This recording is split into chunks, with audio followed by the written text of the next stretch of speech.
Out of the blue, my 9-year-old son, Nick, was diagnosed with pediatric cancer.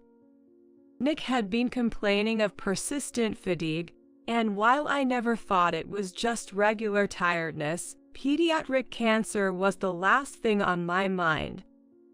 From that day, he was forced to be hospitalized for tough treatments. Just being lazy, right? Trying to gain sympathy with something as far-fetched as pediatric cancer. How attention-seeking can you be? Even when I told Michael about Nick's illness, he didn't take it seriously. Despite being busy with work, he never once visited Nick in the hospital. My MILF, Susan, insisting that housework is the wife's job, never lifted a finger to help and only complained. Then, one day, Susan and Michael, who had never visited before, came to Nick's hospital room. You know, cancer can be cured with vitamins, right? Excuse me. I found lots of stories online about miraculous cancer cures with vitamins. Like, stage 4 cancer disappeared in a week. So I'll cure our Nick's cancer. He took the orange juice Nick was drinking, threw it over his head. I'm going on a week-long spot rip with your grandma. Make sure you're cured by the time I get back. Shocked by this unbelievable event, both Nick and I were speechless. After they left, Nick burst into tears, relieved from the fear. Cure cancer with vitamins? What is that even about? And who throws liquid on a sick person seriously? Filled with incredible anger, I decided to get back at them. Little did they know, a shocking truth awaited them a week later. I married my first husband, David, when I was 26. He was 4 years older and had been my tutor when I was preparing for high school. After I started working, we reconnected as colleagues. They gradually moved from reminiscing to talking about the future and got married. That's the background of the situation. The following year, Nick was born. Just as our new family began its journey, David passed away due to illness. He had felt fatigue but didn't seek medical attention due to work. One day, he collapsed at work, and upon examination, it was discovered he had cancer. He started treatment immediately, but the disease progressed rapidly, and he passed away 3 months later. Years later, I remarried my current husband, Michael. Initially, I worried about how Nick and Michael, not related by blood, would get along.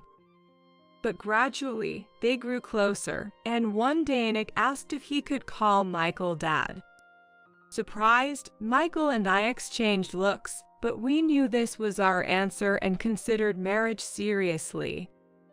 Our meeting with Michael's parents went smoothly, and they adored Nick as their own grandchild. It was Michael's first marriage, so we invited family and close friends for a wedding ceremony. You would have thought I'd have 2 weddings. I joked with my friends. It was a heartwarming ceremony. However, the seemingly happy in-law family had its issues. Michael's younger brother, who married before us. Michael had moved out when he started working. Marriage was unthinkable, it seemed to be his favorite saying. And his serious brother-in-law decided to take over his parents-in-law's family, got married, and lived with them in the in-laws' house. My mother-in-law, Susan, seems to be at odds with my brother-in-law's wife, Alice, and her complaints about Alice always enter into the conversation, which made me uncomfortable.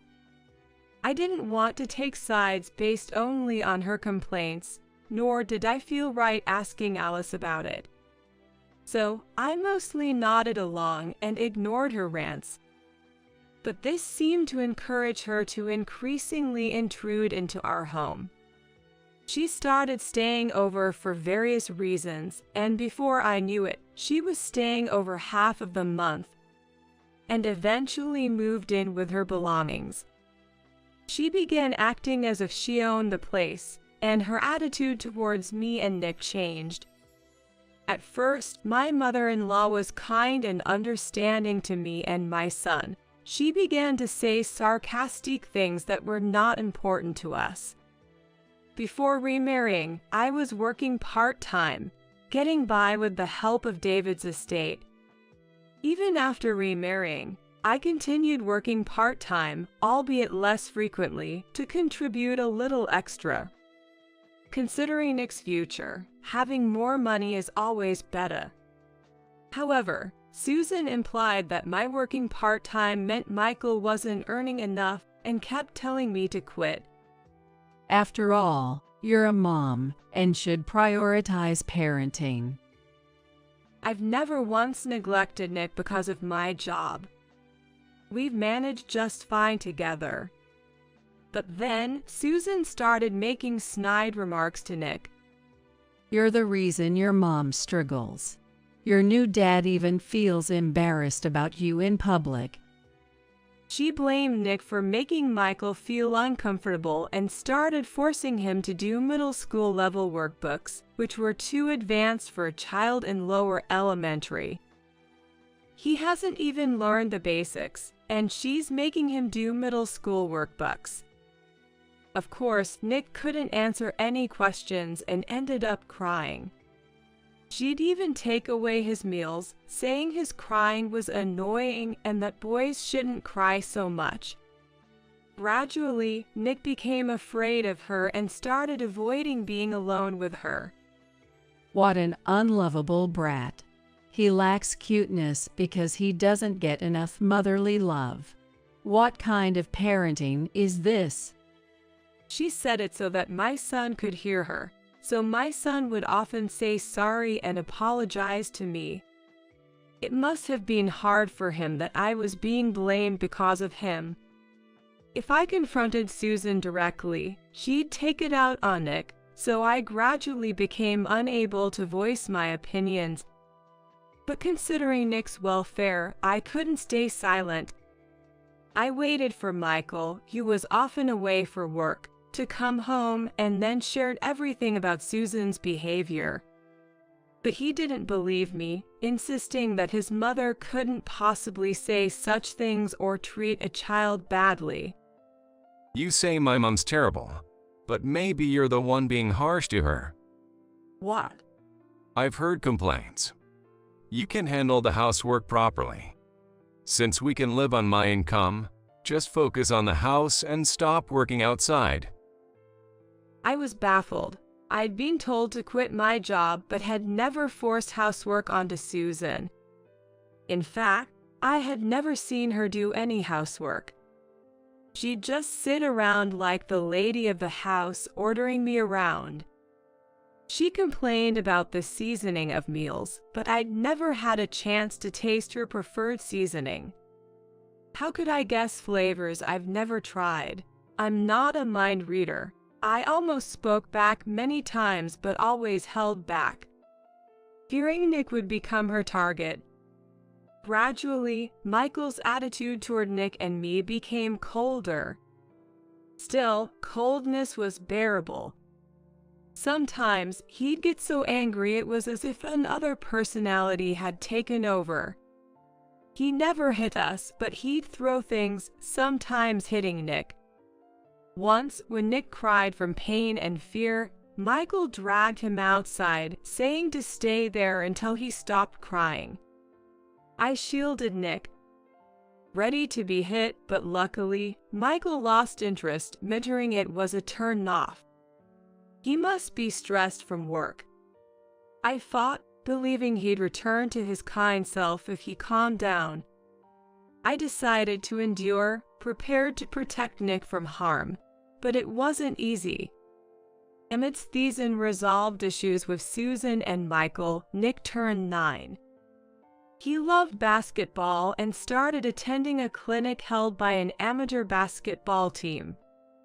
Having something to focus on, and less time facing Susan, he seemed much happier. Then, one day, he started feeling unwell, At first, I thought he'd overdone it with basketball and let him rest, but a week passed without improvement. It seemed to worsen, so I took him to the pediatrician we'd always relied on. They suggested we get more thorough tests at a larger hospital. I was clueless about big hospitals. The only experience I had was when David was treated.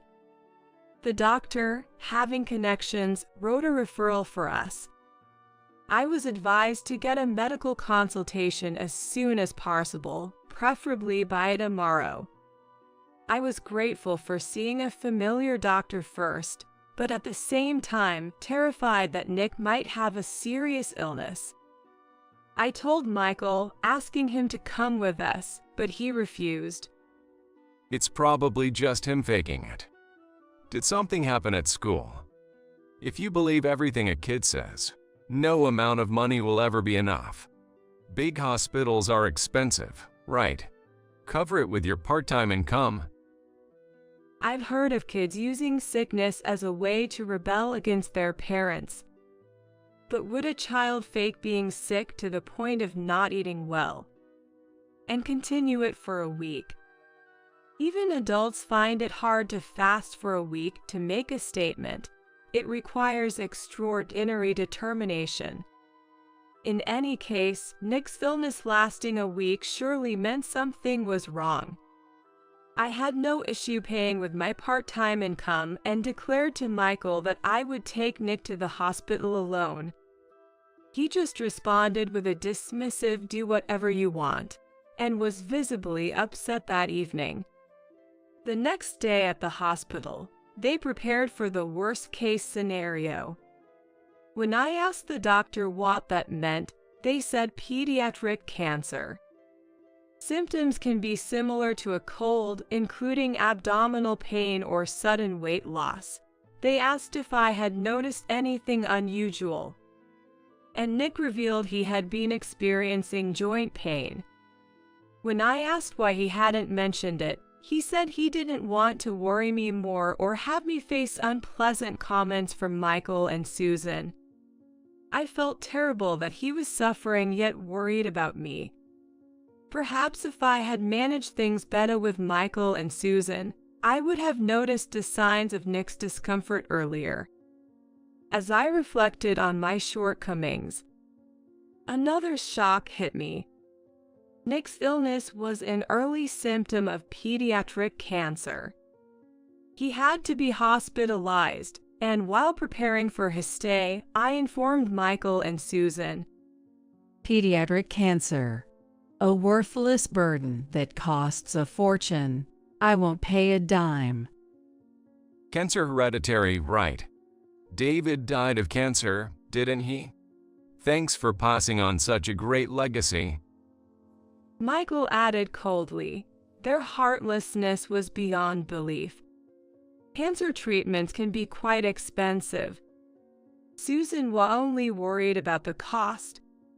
Michael even said in front of me that the treatment expenses would come out of my part-time income.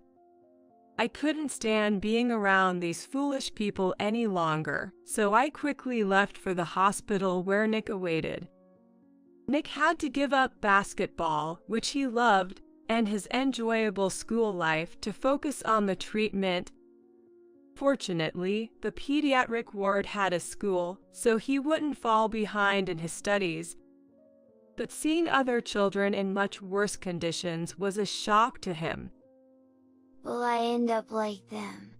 Will I never play basketball again? I wanted to become a star player to make your life easier, Mom. He felt guilty for burdening me with his illness. It's said that a patient's mental state can influence their condition, so I was advised to avoid making him feel like a burden. I've never blamed him, but maybe my worry showed. Maybe I unconsciously emitted an aura of anxiety that he picked up on. I resolved to bolster my spirits and encourage Nick, who was becoming increasingly disheartened. There were times he cried out, wishing to die rather than getting better. The side effects were so painful that it seemed unbearable. They say even adults find some cancer treatments tough, to the point where they feel like giving up.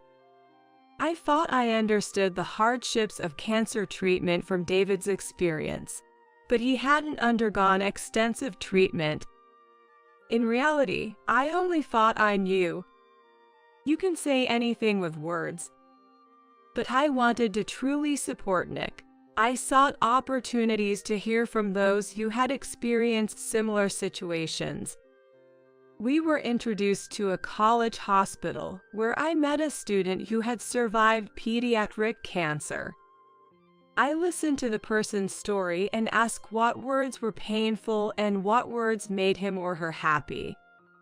And what they wished to hear was incredibly helpful. Despite our struggles, neither Michael nor Susan visited Nick.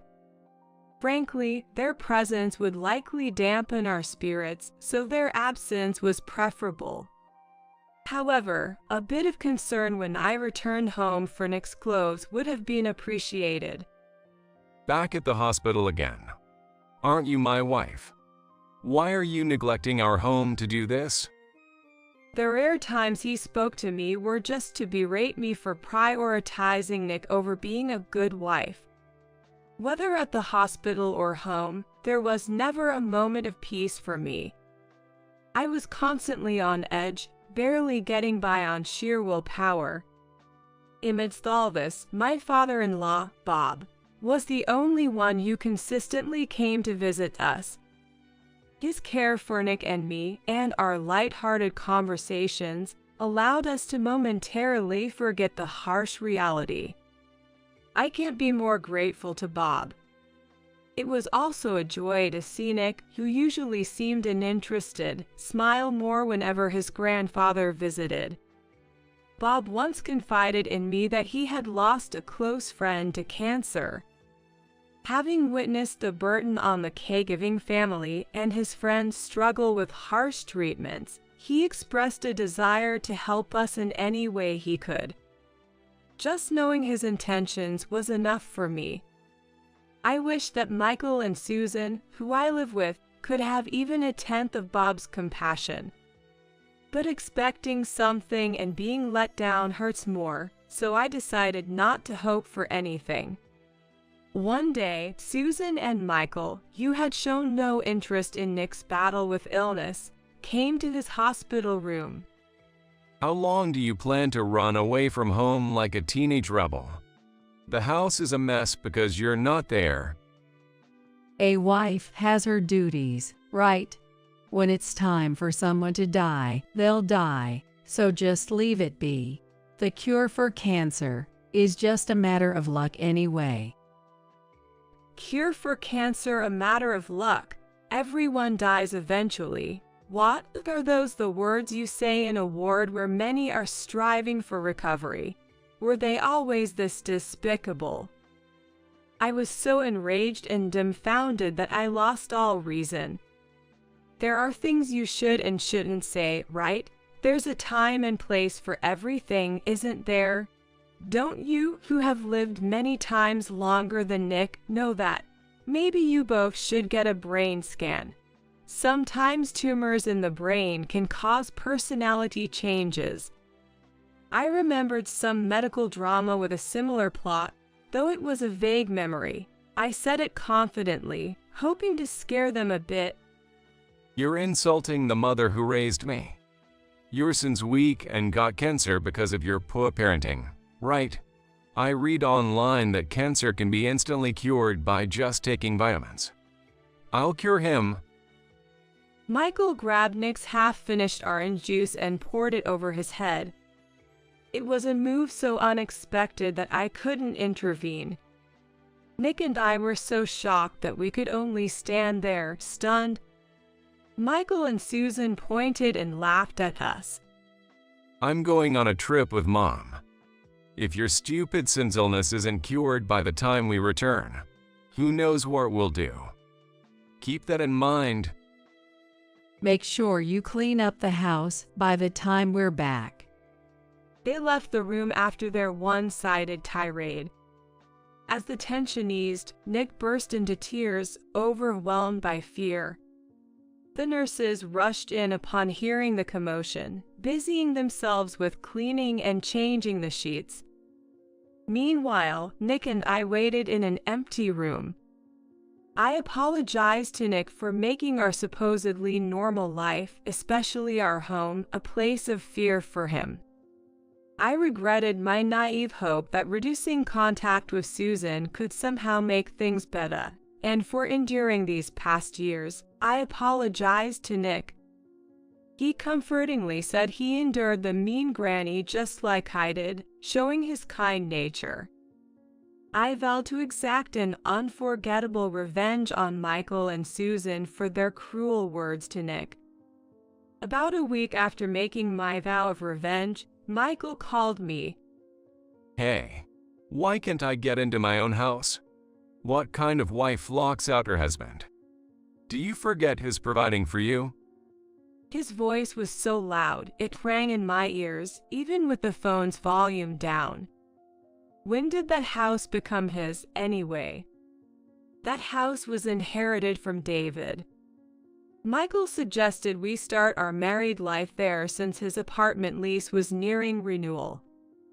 He had said we'd eventually move to a new place, but there was no sign of that happening.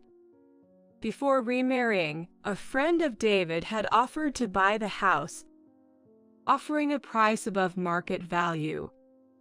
I considered it, thinking we'd move to a new home after remarrying, and Michael might feel uncomfortable in David's house. The offer was tempting, with the location and layout being ideal, and they were willing to meet my asking price. However, I couldn't part with the memories of David and kept the house. I told them we could discuss it again when I was ready to sell. However, Michael never mentioned moving out, and Susan made herself at home, leading to our current situation. I recalled someone saying that memories aren't in things but in people's minds. It's only now that I truly understand that sentiment. Albeit a bit late.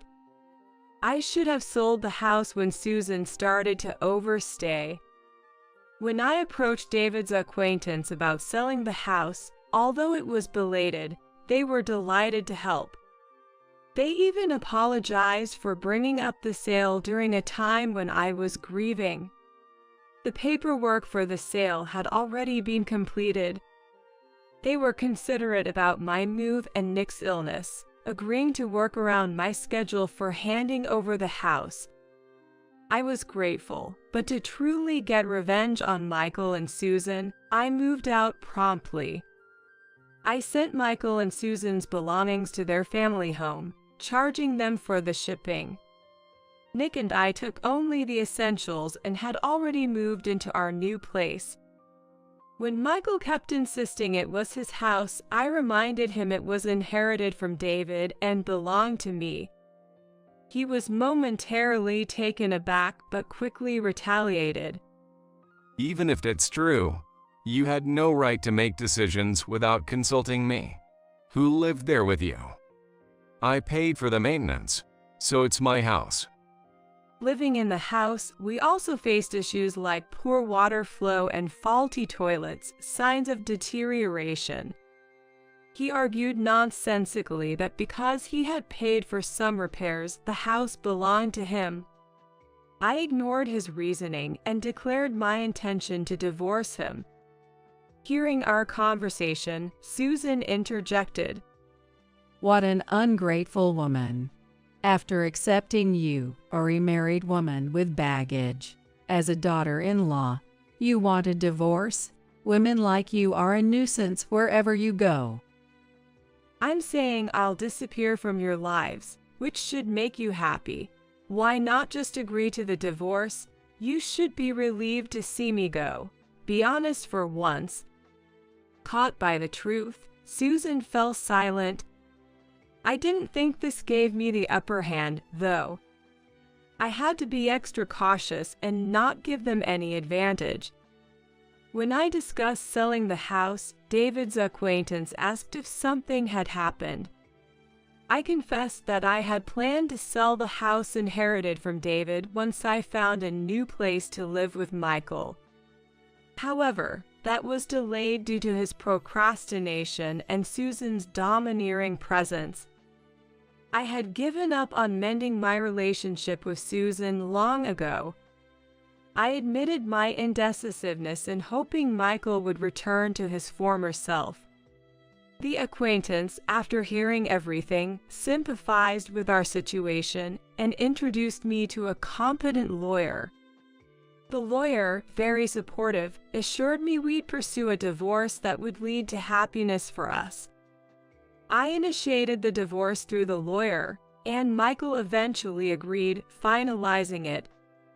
There was a reason David's acquaintance was so helpful. They were executives at a company that did business with Michael's employer, and Michael was the responsible officer for that account. When they requested a change of personnel from Michael's company, he was summoned by his boss, who demanded to know what offense he had committed. The company didn't want to lose a major client. Michael, clueless, denied any wrongdoing. However, upon further investigation by his boss, it was revealed that Michael had a bad reputation, and his colleagues confirmed he had been cruel to his stepson.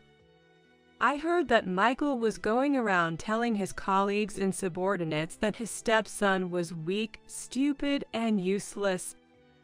Just recently, he boasted about curing Nick's supposed pediatric cancer by pouring vitamin-rich orange juice over his head. A subordinate checked the website Michael mentioned, finding it suspicious and linked to a scam recently exposed in the news. The organization Michael was involved with turned out to be the seller of so-called miracle water at outrageous prices. When he was severely reprimanded by his boss, he defiantly responded, "Does it matter to the company what I do to the kid? It's none of your business." He even bragged about how he had disciplined Nick. The company pointed out his behavior deviated too much from normal societal standards and told him it was too risky to keep such a person employed in this day and age. He was fired. Later, he heard rumors that an executive at a client company was acquainted with me. In reality, the person was a friend of David, but rumors often get twisted. Panicked Michael sought my help. He showed up at my workplace, unaware of my new address.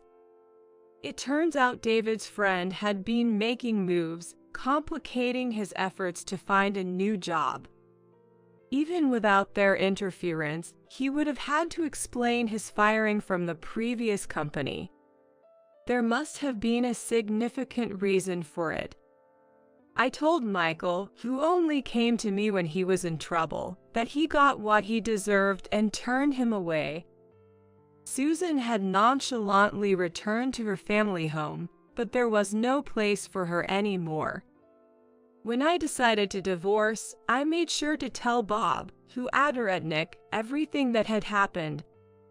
He was heartbroken that his young grandson had been targeted and became furious upon learning the truth.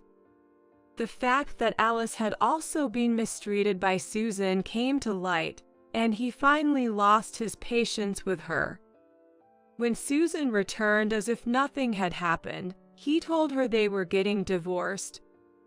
Initially, she resisted, but then agreed, thinking it was better to receive alimony than to stay with an unwanted Alice and a husband who no longer cared for her.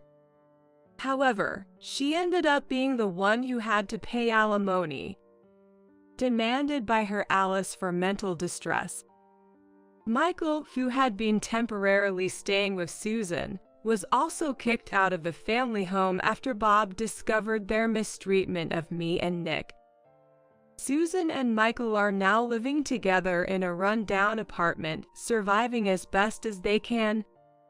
He struggles to find steady work, managing only to get by with day labor. Susan, having been a housewife for years, refuses to work, and they are constantly fighting, each blaming the other. Their loud arguments have even led to noise complaints and warnings from the police. Both are to blame. Susan initiated the trouble, and Michael went along with it, but he shares the responsibility from the moment he participated. As for Susan, she seems too stubborn and thick-skinned to be affected by any downfall. After everything was settled, Bob visited me and Nick once. He was deeply apologizing for the actions of his wife and son. He wished us happiness and quietly gave me some money as compensation, which I initially refused. But he insisted, saying it was the least he could do since he couldn't be there to see Nick recover. Once I divorced, Nick felt a sense of relief from being free of the fear and control of his stepfather and grandmother, and his mood stabilized. The doctor started noting his good condition more frequently as he became more positive. Having goals helped him endure tough treatments without complaints. His efforts paid off, and he was granted temporary discharge. If there were no issues, he could gradually return to normal life while continuing treatment. Over time, his condition further stabilized, allowing him to attend school with some restrictions. Though he sometimes needs to be hospitalized, it's not for as long as before. He sets small goals for himself, like things to do or eat after his hospital stays or treatments, focusing on his recovery. This school and its students are understanding and supportive, giving me peace of mind when sending him there. I feel relieved and happy seeing his steady recovery. Now, I'm determined to walk towards greater happiness with Nick, side by side.